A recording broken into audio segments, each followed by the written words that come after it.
Hello everyone, welcome back to my channel, and in today's video I'm gonna be showing you how to do astrophotography with your smartphone. Now, you may think that it is impossible, but no, I've done it myself numerous times and many people have also achieved good results from it. But that doesn't mean that smartphones are a substitute for DSLR cameras, because the sensors and dedicated cameras are much larger than smartphone cameras. That means that they can produce better photos with more dynamic range in low light conditions. A DSLR will also give you more creative control when it comes to exposure. However, if you cannot afford a DSLR, you can use your smartphone for astrophotography. So first things first, you need to have something to keep your camera steady on, like a tripod, or you can just improvise and make something to keep your smartphone steady and oriented. You should not shoot the stars while holding your camera, because taking pictures with the stars involves doing long exposures, which means you have to keep your phone steady as possible. Even if you keep your hands as steady as you can, there will always be slight movements that your camera will pick up and result in motion blur. Another thing that you have to factor in is the light pollution in your area. To know how bright your area is, you can use websites like Light Pollution Map, which I will leave a link below, to figure out the intensity of the light pollution in your area. The warmer colors indicate more intense light pollution, whereas cooler colors indicate less intense light pollution. Now, there is this measurement called the Bortle scale, which is a 1 to 9 measurement that describes how bright your sky is. Bortle 1 means excellent dark skies, while Bortle 9 means inner city sky. The higher the number, the less you can see in the sky and the less you can capture, and it's the opposite when it comes to lower values. The lower the value, the more you can see the faint details in the night sky and the more you can capture. So if possible, it is better that you go to a place where there's less light pollution, but also make sure that you keep yourself safe.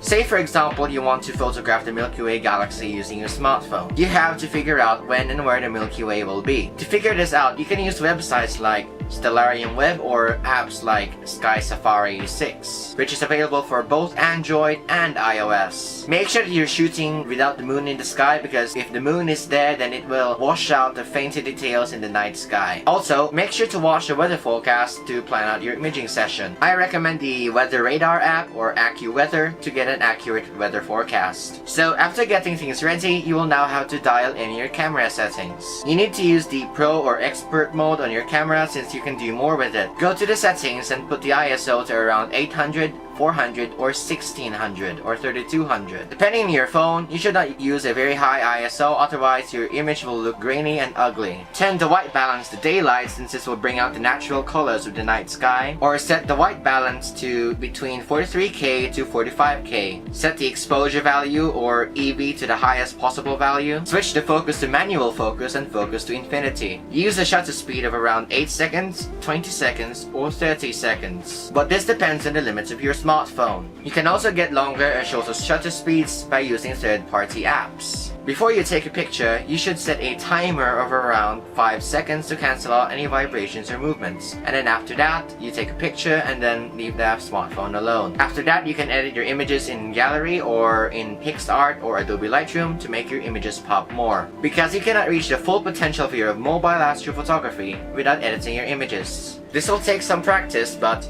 there are a ton of tutorials out there that you can follow to make things easier for you. The same thing also applies to deep sky astrophotography using a smartphone, which is basically holding your camera on the eyepiece of the telescope and taking pictures of deep sky objects. This is known as digiscoping, but you will have to use shorter shutter speeds like 3 or 4 seconds if you don't have a star tracker. This is to avoid star trails in your deep sky images. You should also use an adapter like the universal digiscoping smartphone adapter, or you can just improvise to keep your phone steady, since holding it over the eyepiece will limit what you can do. If you want to take pictures with the moon, set your exposure value to around -3.0 to -2.0. Adjust your telescope or tap on the moon on the screen of your phone to focus on the moon. Set the ISO and shutter speed to automatic and set the white balance to daylight. You still have to set a 5-second long timer to avoid any vibrations in order to make your image as sharp as possible. And lastly, don't forget to edit your images on any image editing softwares or apps like Adobe Lightroom or Photoshop or PixArt, or the editing in your gallery to make your images pop more. Because when it comes to astrophotography,